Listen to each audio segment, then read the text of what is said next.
cannot believe it is next week. All the best people are in this room. They couldn't believe what they've actually got from working with us. Yeah, completely different person. Almost unrecognisable, but I am still the same person. Yeah. And that's me being really open and honest and genuine what the outcome of that conference is going to be. Hey, Joe. Are we doing this? Hey, Vic. Morning, everybody. Depending on when Might you're not be listening to their it. morning, might No. be their evening. This is true, this is true. We have a very exciting announcement that our conference is happening next week. I cannot believe it is next week. I can't believe it's next week. It's been so long in the making and the brewing. Quite literally, I'm brewing right now with my cup of tea. Are drinking a cup of cha. I like it. Yeah, so we've got our conference next week. I feel a little bit sick with excitement and all the trepidation around. It's a big word. The expectation. Yeah. So we were having a little chat about this, and the purpose of bringing this to your attention is not only to say, like, if you've not yet got your tickets, there's still time. Yeah. It's next week. You Go and still check it grab out. 'em. Yeah, go ahead to k9businessacademy.com. You'll be able to navigate to the conference page when you are there. But we were thinking, because it's definitely come up in conversation, hasn't it, before on, is it the right thing to do? Is it the right time to put this conference on? Is it, I don't know, have we jumped in too soon? And the reason for these conversations is we are but strategists. We like to think that, well, not think, we know that planning. So a bit more assurance there. Bit of assurance, yeah. Planning your time and everything that you do in the business is so crucial. And there is always going to be times when you will make a decision and go like, oh, fucking hell. Okay, what can we learn from it, essentially, which is always the best thing to do. And for us, with that conference, it really aligns with what we're trying to achieve in the industry, isn't it? Like, we really want to get business knowledge accessible. We really want it to be seen as a normal thing, a thing that people just get as part and parcel of starting their business. Yeah, I like that. A normal thing. Normality. It feels normal to us. I think that's why. Yeah, I think you're right. And I kind of forget it's not. No, and it's because we move in those circles and we get support and we've got mentors. And that's just, we couldn't think of having our business without that. So for us, we kind of go like, oh, so many people don't have it. And it's almost feels a bit like a luxury thing to have. Oh, I've got a business coach. Oh, I've got a business mentor. And people are like, oh. But it should be norm. It should be the norm. It should be getting guidance where you need it. Do you know, this is going off on a tangent a little bit, but we are nothing but raw and real. And I sometimes feel a little bit icky when we say we've got a business mentor. Why? Because, and I think arguably anybody could say the same depending on what your profession is. Because maybe it comes across like, well, clearly you don't know enough, so you need support. Yeah, it could come across that way. I suppose it could come into that imposter syndrome category a little bit. Could, yeah. But in terms of us, it's like somebody keeping us on track. Because as much as we teach this stuff to you guys, how hard is it for you to do the thing that you preach? It can be really hard, can't it? And you know, the people in our world, in our CBA world, still struggle, and they've got us. We still struggle when we've got our mentors. So it takes such a lot of mindset and personal growth and personal development that never ever stops. It's like a muscle that needs to be flexed constantly. Because you can just fall off track at any time, which is why we had a period of time. I think we've talked about this before. We had a period of time without a mentor. And we fell off a cliff. I think that's putting it lightly as well. We literally fell off a cliff, didn't we? And we were like, oh, I think we're okay for a bit. I think we're fine. And then we realised quite quickly within a few months, like we're not fine. We need this in our life, and it helps us not only in the business, but in so many other personal ways as well. Yeah. It's such an important thing to have, isn't it? And even if, because I think for us, using that example, it's not that we didn't even have access to that one-to-one mentor type thing. It was the whole network of people. Yeah.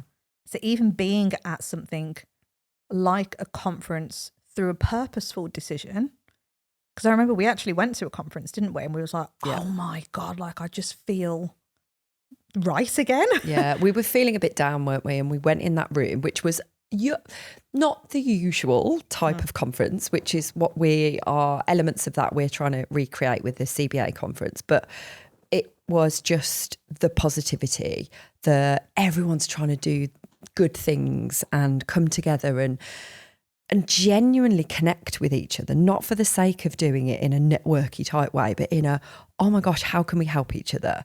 What can you bring to the table? What can we bring to your table?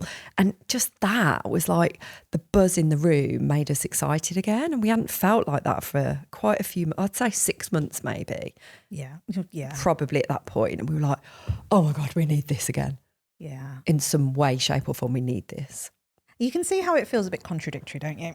God, sorry. I keep having to move around on these little scratch Your chairs. squeaky chair. Yeah, so like just repositioning.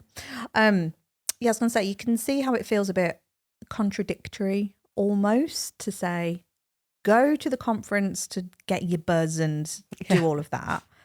But then on the flip side, what are you actually going to get from being in the room? Because we are massive believers in that ROI, that return on investment.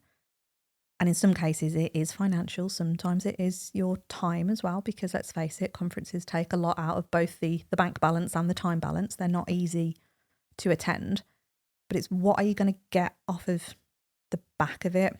And again, for us as individuals, they are the things that almost kind of got that visualization of a fire. And I can't remember who used this. I don't know if it was Will, maybe. I'm sure somebody used a visualization of, oh no, it was in a book. It was in that 90-day brand book I was reading. And you stoke the fire.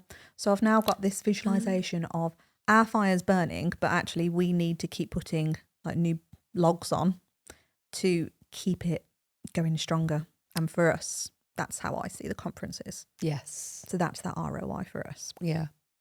And I suppose it's also understanding if that tribe of people, if that ethos is your thing. Mm-hmm. And it's like, oh, I like this kind of vibe. So that conference we went to, there's so many people in that room we knew already, and it was kind of those circles, wasn't it, of going like, all the best people are in this room, and there's like little branches off of everything, but it's like, yeah, I want to be part of something like that, and that makes me excited, and that gets me gets my fire burning again and all of that. And I think that's a really nice space to be in, isn't it, to get that, fuel that fire, get the motivation up, go like, is this the right place for me, or do I need to look elsewhere?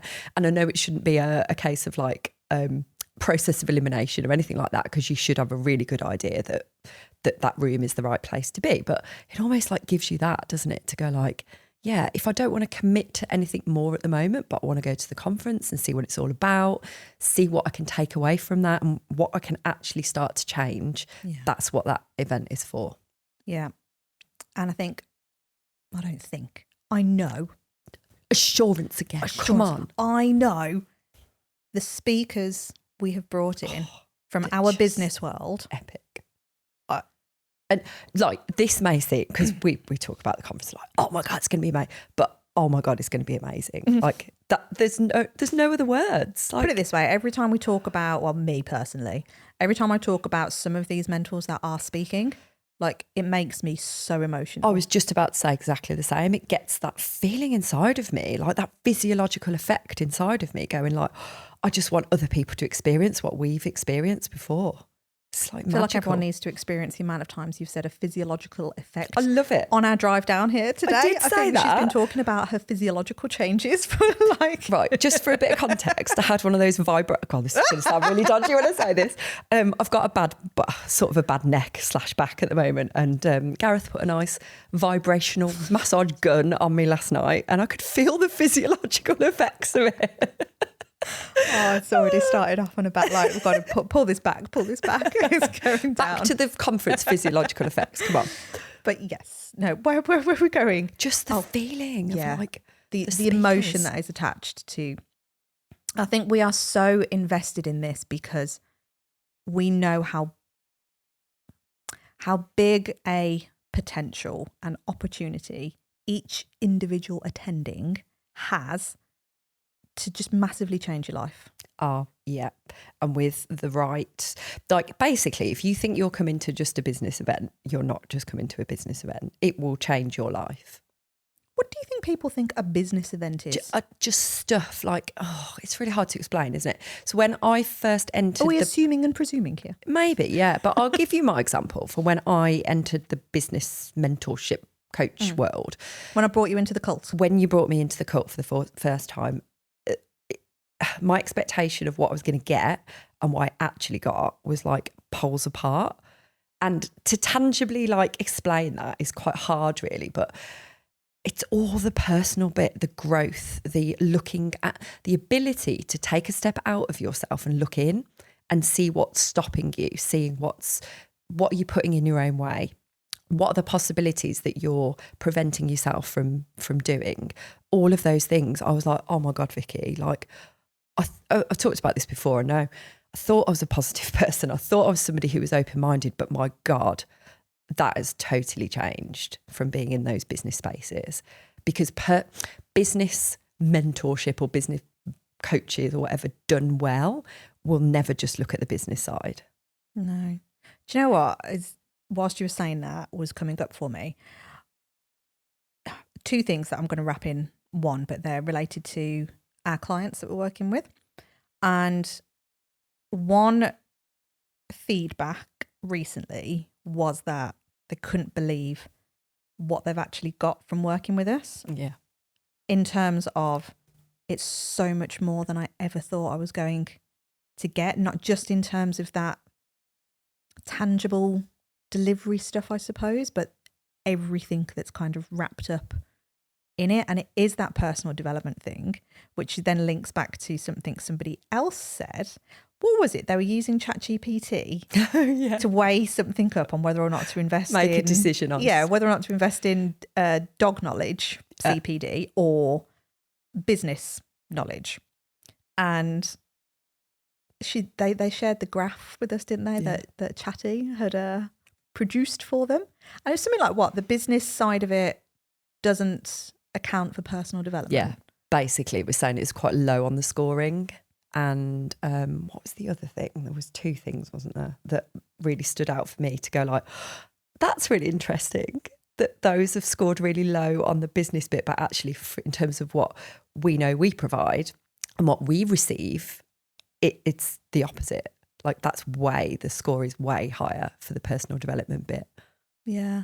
And I suppose again, it's that subjectivity, that's the word, of what do you class as personal development? Yeah, what do you class as personal development? What do you class as business support? Yeah. I think for me, I'm thinking of like the business, what does it mean to me? What did it mean to me before? The tactics, like I want you to tell me how to get more clients. I want you to give me the what do I go away and do to start generating more leads? Yeah. To start getting social media working better, to start putting marketing things out there that actually get a return on my efforts. That's what I thought I was going to get. And you do. And we provide all of that, by the way. But it's just way more depth. Like I can't even describe. It's way more. I think you've just got to be in it to know it, to really fully understand it. The way to look at that is the reality is nobody should ever need to. You could say the same about dog training, isn't it, really? You can go away and find nobody it on YouTube. Nobody ever needs to invest in anyone because the information's out there. Certainly in this day and age as well. Like I don't even use Google anymore. I just go straight to Chatty. Like it's all there. Like go and do the extra work for me. So I now no longer have to click on several website links and research myself. I just ask Chatty to do it. Yeah. Fucking brilliant.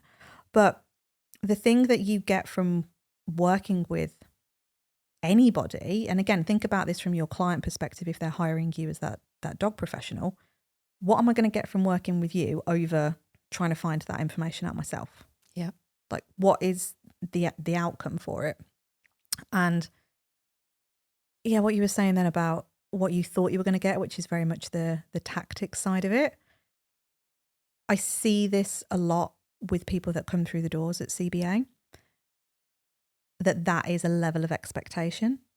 But arguably, that stuff, realistically, if it were as easy to just do the stuff, well, everybody would be winning.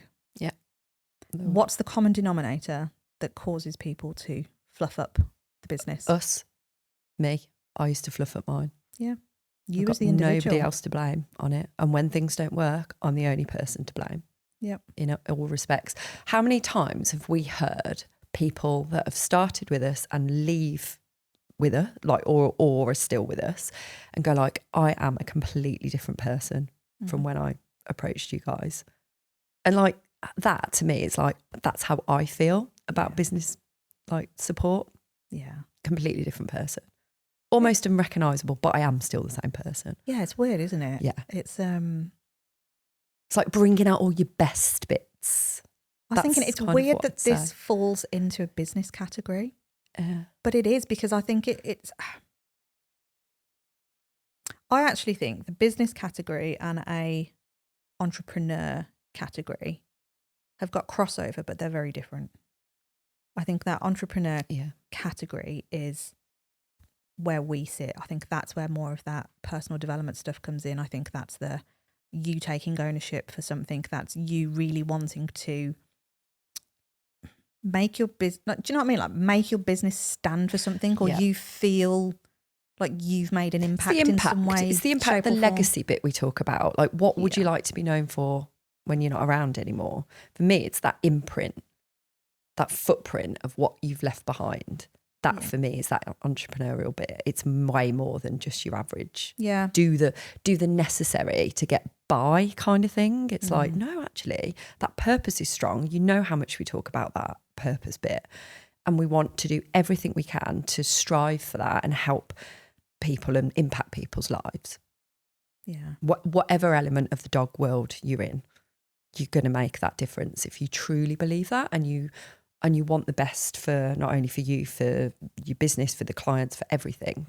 That's the entrepreneurial spirit as far as I'm concerned. Do you know, I think that's the key difference in who we attract into Canine Business Academy. I think if you are entrepreneurial at heart and you want something more, then the program that we've developed within CBA is absolutely going to support you to get to where you want to be. If you want to be, or if you naturally lean more into that tendency of, I just want to know what to do to get the figures working better, or I just want to know what to do to get more inquiries, it's probably not going to work as well. I think it could is a way of looking at it. Yeah, it will work, but you're not going to get the most out of it if you want that. No, because it's not. Like you've just said, everything around the way we view business, there's so much of that personal side of it. Yeah, it's not just tactics. It never can be. I don't know how you would. Now I know what I know about everything, like the personal development bit. I don't know how you would just focus on the business bit and not be able to dig into the personal development elements, because you're only going to be able to get so far if you don't explore all the things about you and your beliefs and your, the things that are blocking you and just limiting mindset and all that sort of stuff. If you don't explore any of that, how are you ever going to achieve your goals? Because as we've just said, it's only you that stops you. Yeah. So for me, it's like there's so far you could go, and then there's always going to be a door that needs to be opened. And that can only be unlocked with that PD stuff. Yeah. I think this kind of ties it in quite nicely as well to that plan you're trying to create for the business. Because I think so many of us in the dog industry, we fall into doing it as a bit of a hobby thing initially, or even if you've decided to jump all in, it's still a bit...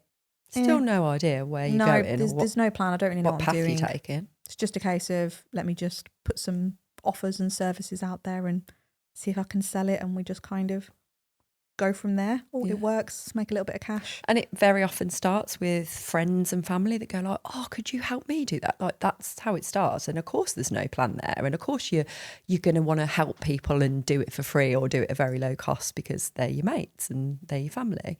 And that's where that slippery slope probably starts, isn't it? To go like, oh, I've actually got to try and charge a decent amount now. And now I feel bad and I can't do it. And I think this comes back to actually that difference in how entrepreneurial are you? Because if you've got that spark within you, you will know that something needs to change. You'll either be feeling something like, oh, it's kind of working, but a bit frustrated, a bit I'm doing too much, or I'm not getting enough leads in, but what am I doing? Do you know what I mean? Like, you'd be more critical. Yeah. So I suppose for me, it was never really the leads bit. That was never the problem for me. It was like the feeling of like unsatisfaction. Yeah. Of going like, oh, I'm nearly there. Dissatisfaction. Is that what? Yeah, maybe that's the word. Oh my God, I've corrected you. You corrected me for the first magical time. Moment. Oh my God. We're like not far off 2 years into this know, and you've just corrected me for the first time. I like it. Yeah, it's like reflecting on that and laughing. Where were we? I've lost my train of thought. You were dissatisfied. Oh yeah, it was just that kind of like, oh, there's something missing here. There's like, it's not really bad.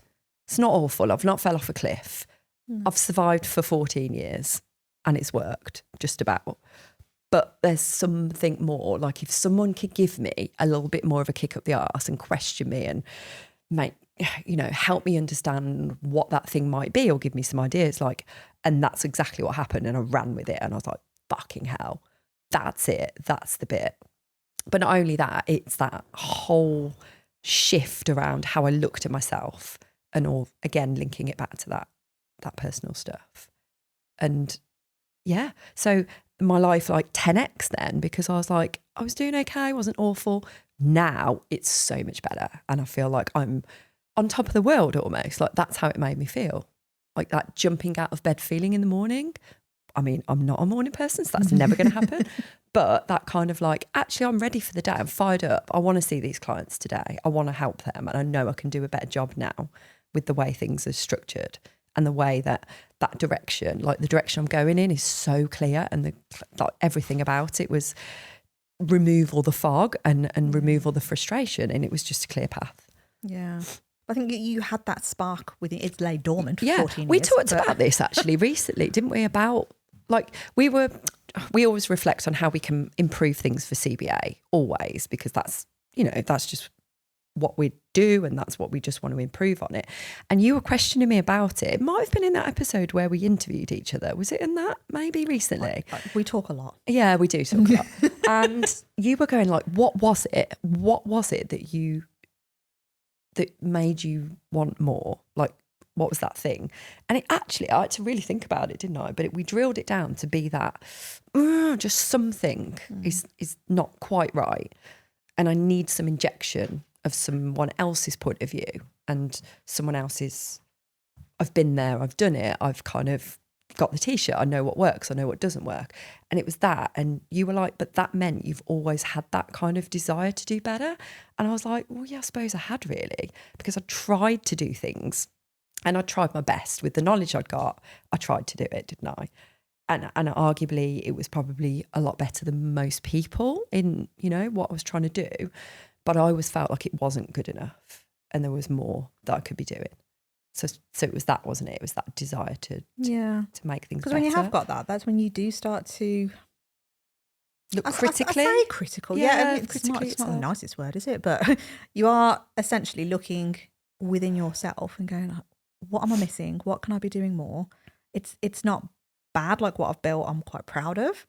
I would never have burnt it down. Yeah, it's working. Shit. But then what's next? And it's almost that potentially a little bit of a danger zone if you look at it in terms of, again, nothing drastically needed to change. It had been ticking over for however long. And I imagine a lot of people can relate to this.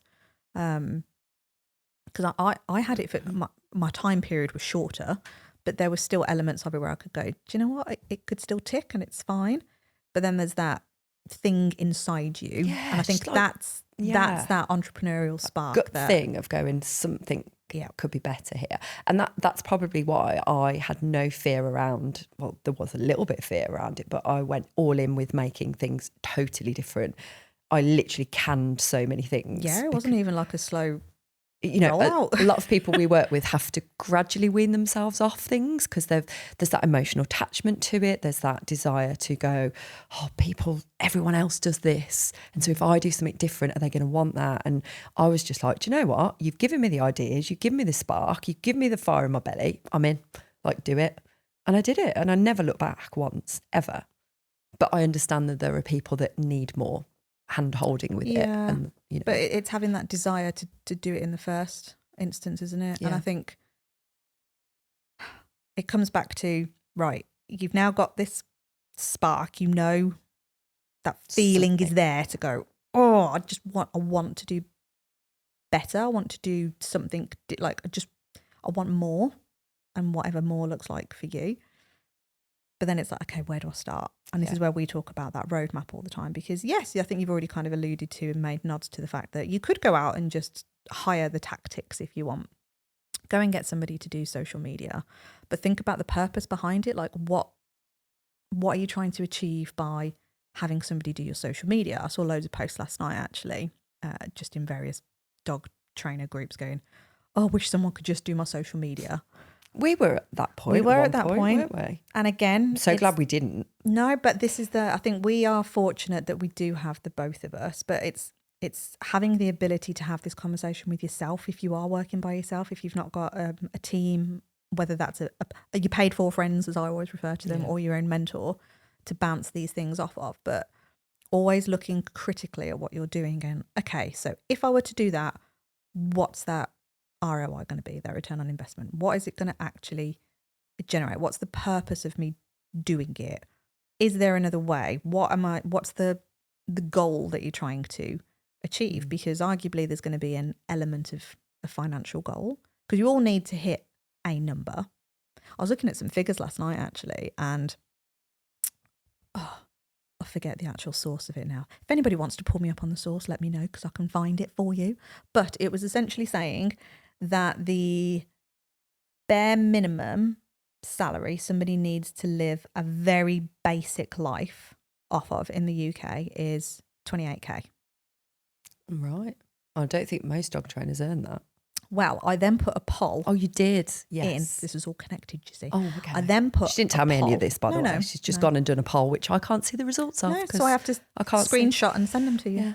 But the poll in the Facebook group, I worded it to say, like, what's your expectation of an air quote typical dog trainer who has potentially gone and done a CPD course to get your accreditation, and then gone into starting a business.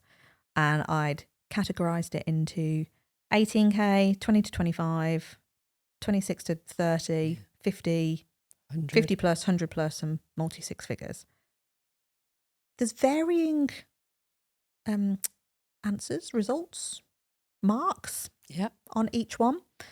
But a good majority currently, again, it was only put on last night, are within that 18 to 30k mark, I'd say. But yeah, considering like 28k is the number that, and that's a basic life. If you want a comfortable life, and again, like, design your own version of comfort. This is how I define, I meant to say. My definition of comfort is my bills are paid. I'm ideally 2 to 3 months ahead in terms of pots of money for like childcare and bills, so it's not a month by month pressure. Yeah, it's how we operate in the business as well.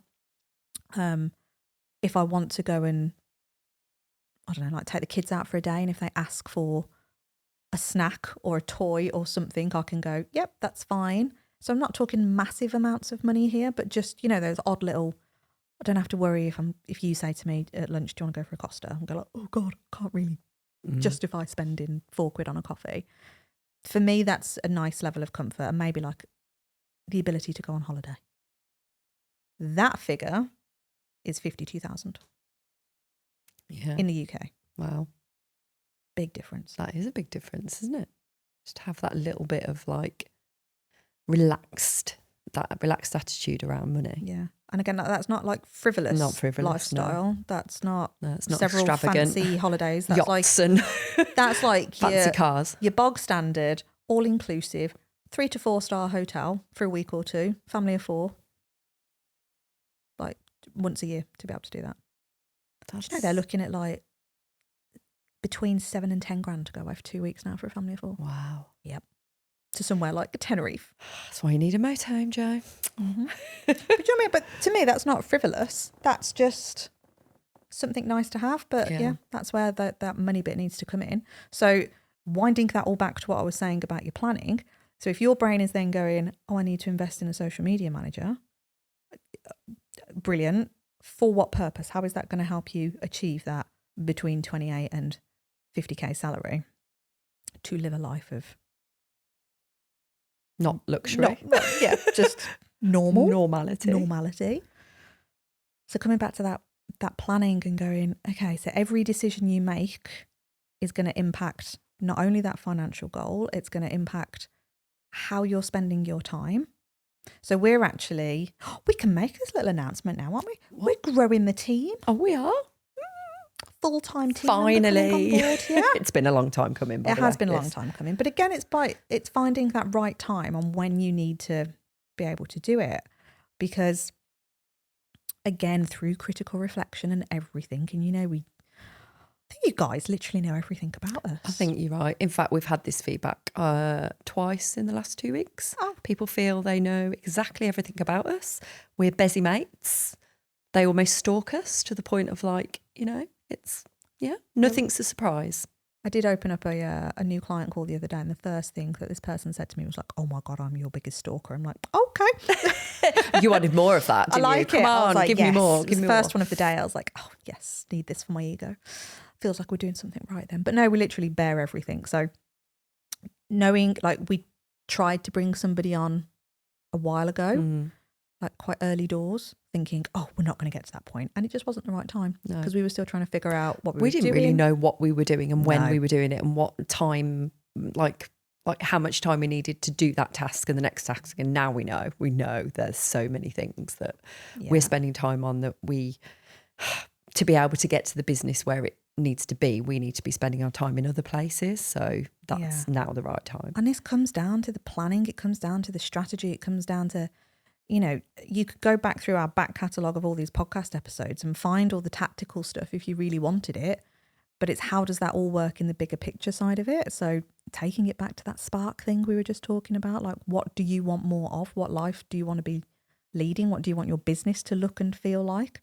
All of this comes down to literally mapping out that roadmap. Yeah, it does. Like what is that next step?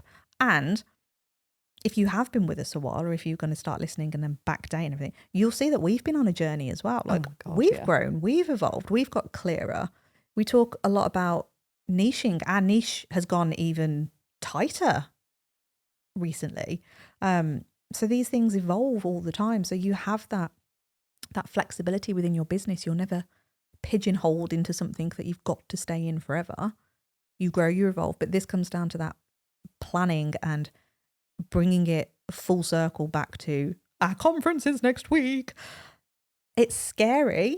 And is there a right time to do it? I was talking about this in the car actually, about a right time for you getting your next dog. Yes, yes, we were. And there is never a right or a wrong time. There's learnings, there's things to factor in. But it's how can you make the plan work best for you? Mm. What have you learnt about the conference planning? What do you mean? Well, we want to share everything here. And, it sounds like a really good idea, doesn't it? To some people, like, oh, just put a thing on. You could liken it to, okay, the scale's a bit different, but like putting on a workshop or an event in your dog training business. Are they straightforward? No. What's your learnings been on us putting the Well, the conference is not a money maker. Let's put it like that. No, it's a massive money loss. It's a money sucker. It's a money vampire. Money steals vampire? our money. So don't think that we're getting rich from this conference, because we are not. It's the complete opposite, actually. But there's a bigger picture behind it, because we want, like you said, I think when you open the episode, actually, or near the top of the episode, we want to get that. It's that accessibility thing of like, it's that question mark thing of going like, it does make it more accessible. But it gets that in-person element out there, because, you know, although we do a lot of stuff online and a lot of stuff on Zoom, having that in-person element for us is really, really important. Whenever we go to events, we exhibit at a lot of events and we've spoke at events, like it's just that magical part of it, doesn't it? And I think it like takes it up a gear, another notch, you know? And that's why we're doing it. And we're getting that, you know, if we can create something small on this first one, imagine what we can do on the next one, and imagine what we can do on the next one after that. So it's thinking about it in terms of like, okay, things haven't worked out the way we wanted with some elements of it, but actually we can pivot and make that even better in other elements because of that. So we're never seeing it as like a disappointment, because it could have been a bit like that. And we're like, no, we're going to make it even more of a special experience for people doing it like this. So we've actually even just, our strategy around it has almost changed because of the parameters of everything, really. But never for a failure, never for like a bad thing. It's always like, let's see if we can just, let's see if we can take this and run with it and get this thing. We just want people to walk away with such a great feeling after it, but actually be able to start that plan, start that roadmap, not have the entire thing, because you won't. Like, that is not the expectation of the whole thing. You won't. I was talking to somebody about it the other day. They were questioning whether they were going to come. And I wanted to ask her these questions, because I was like, I don't want you to invest in, it was about money, and it was about like, do I do it? Do I not do it? And I was like, actually for you, I'm not sure it's the right thing, because I think you need more than what it's going to provide. But if you want this, this and this is going to be exactly what you need. So I think for her, it's like paired with something else is going to be the right outcome. But that on its own, she could actually walk away from it feeling disappointed, because if you're putting all your eggs in that basket and thinking it's going to be the answer to all your prayers, you know, and that's me being really open and honest and genuine what the outcome of that conference is going to be. Well, yeah, it's it's not a fix-all. Even when you go to dog conferences, isn't it? Like, you can just feel more confused when you come away from them. Walk away and you're like, oh, that was so good. What? Now what? What do I do? That's how I always used to feel. Yeah. And we've had a lot of feedback like that recently from events we've attended, and we've exhibited that. And I always loved going to those dog conferences as well. Absolutely loved it. I'm definitely that person that will just soak up as much learning and knowledge as possible. Yeah. I think for me, it's like thinking about that outcome. It's like that clarity, isn't it? There will be, and you know, with these events, you don't take everything in. You don't. And not every speaker resonates with you. You're not going to remember word for word what they say and write every single note down, because it's just not going to happen. But there'll be certain things that you just go, oh my God, what a light bulb moment. That's changed the whole game for me. And maybe it's that clarity around, now I know what I don't need to do, and I now know what I want to do instead. And maybe I then go down that avenue, which is something I wouldn't have expected from it. Yeah, it's definitely going into these conferences with your eyes open. It's managing your own expectations around it, isn't it? Like, I have definitely been to conferences where I have purposely gone just to hear one speaker. Yeah. And it's been a 2-day event, and like, I only really wanted to hear you. On some of them, I haven't bothered going to any of the other talks, and I've just gone to the ones that I wanted, or maybe thought, I'll give those ones a go. And then others, I've gone, actually, Nick, do you know what? I'm here. I'm just going to soak it all up, and I'll take what I take from it. And I don't think you can ever know exactly what it is you are going to take away from it, because how many times have we said, when we go and see the same speakers over and over and over again, and you could almost recite their entire presentation. However, I still take something away. Yeah. But look at how many times we've been to these conferences or events and we've gone, that is not oh my God, that person there, never heard of them, didn't know they existed before today, but something about what they've said is like, you know, when you get the hairs on the back of your neck, like we both felt this recently, watched a speaker approach them and they are now speaking at our conference. And it was I got the tingles. Oh my again God, then. so did I. And we were like, they are going to bring such I don't know, just a positive, again, I can't even describe it. It's just that feeling of going, we need them. And it was like, should we go and ask then? Yeah, let's go. What can we lose? They could say no. And it's like, yeah, I'm in. We're like, oh my God. So that's what happened off the back of a conference that we went to recently. So it's bringing all these things in and going like, that's not what I expected, but that person impacted me way more than the one I really went for, or the people I really went for. And that is what I know that you're going to walk away with from coming to that conference as well. I cannot believe it's next week. Nor me. I don't even know what to say Nor because me. it's just a bit like, But it's lots and lots of months in the making. Actually, do you know what? I'm going to potentially put this out there. I don't know how you feel about it. In a few weeks' time, maybe we do like a debrief of what we've learned. I think we definitely should. The whole experience, because I'm certain there will be at least one person out there listening that is considering putting on an event in some way, shape or form. And I think it's really important to do the debrief on these. So we've actually got time scheduled in our diary for a few weeks after the conference to purposefully do a debrief of this and go, what worked well, what went shit, what's the feedback from the people that were there, what, you know, like the whole thing, so you can really break it down. And this is getting really true with yourself and going like, do I really want to hear this? Yes, I do. We need to hear this so that we can make it better next time, or we can improve on this or that, whatever. Yeah. It's really important to keep always looking inwards. And I think this has to come back down to that roadmap and that purpose of what it is you are trying to create. Like, we've literally just sent out client survey forms and fuck me, it's scary. Oh, when one comes back in, you're like, oh God. It is really scary because you just think, oh God, what if I've upset someone? And again, like, the intention is never there, but when you're growing, you will inevitably make a mistake somewhere, but it's owning it and going, okay, but this is where it comes back to the importance of the relationships you're creating with people, the importance of how your prospective audience connects with you, because everyone's going to be watching from afar. When you are putting yourselves out there, and yes, this counts for you as a dog trainer, putting yourself out there on social media or wherever it is you're gaining clients from, people are watching, they're looking at you and they're seeing, how can I connect? How can I resonate? Are you the right person to help me and my dog? So always checking in and going like, what could I do to improve the service? What bit that, because we are creatures of habit as human beings. So sometimes just doing the same thing over and over again because you've always done it that way.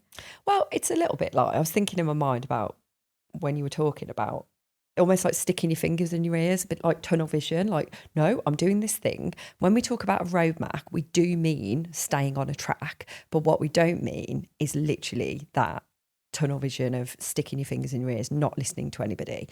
It's the ability and the skill, which I think is really hard, of listening to the voices, but knowing which voices to actually listen to change things and which voices you don't need to act on.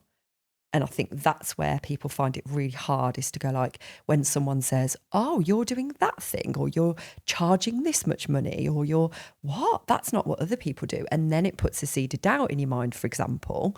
You might then revert back to, you know, doing things in an older way that you actually don't believe in anymore. So therefore, like, that it's for you to decide, do you listen to that voice or do you not? But it's that skill, isn't it? To go like, we're putting these survey feedback forms out. There are going to be some things on there. It's going to be really hard for us to please everybody and get everybody feeling absolutely 100%. But there are things that are going to show up regularly. There are things that we're going to go, actually, on reflection, maybe that could be better. Or maybe at that time when that person started, it wasn't as great, but we've improved that now. And we know that. So that's a measure against that score. And I feel like if you've got the ability to do that, that's going to be a good thing for you. But I also see that it could break somebody if they're not prepared to be able to deal with what they get back from something like a survey. Wow, I'm glad you said that, because I think this is, if you are going down the route of asking for feedback, feedback is a dangerous word, I feel. Yeah. So you need to put some parameters around it and go, what is it? Again, it's about being purposeful. What are you asking for feedback on specifically? Be really good with, like, the better the question you ask, the better the response you'll get. Because if it's just that whole like, oh, how would you score me out of? Yeah, like, what did you think? How would you score me, like 1 to 5? And don't get me wrong, like, these questions are important, but put some parameters around it. So like on ours, I think I have got that, like, how would you rate us out of 5 after you've done all these other questions? Because actually the brain has gone, oh, what was this specific part? So for us, it's been broken down into things like, what was your onboarding? Like the pre-sale bit, like what was the actual sales process like as well? How did you feel? What worked well? What could be improved? What was the onboarding like? How was the delivery of the service been thus far in relation to these specific things? Yeah. So it's really tangible things that we can look at and go, right, that's all business. It's not personal. Which is fucking hard because business is personal, isn't it? Yeah. Like, we can all say detach yourself from it, but it is having that skill to go, it is personal, it is my baby, but here's the detachment. So yeah, that was a really long-winded way of saying that we're going to do a debrief live of the it was of the conference, but it goes to show, hopefully, all of the things that we are always thinking about. Feel sorry for our brains. Oh my gosh. Yeah. Yeah. What we would really love you to do, if you love this podcast, if you've worked with us, if you consume any other information, you might have read our book, whatever, we would love you to leave us a review on our Google business page. How does one do that? Well, I'm hoping there's going to be a link in the show notes for people to click. There will be a link in the show notes, but theoretically, if you just hop on over to Google and just type in K9 Business Academy, it'll give you the opportunity to leave a review. Yep. Thanks, guys. Ciao for now.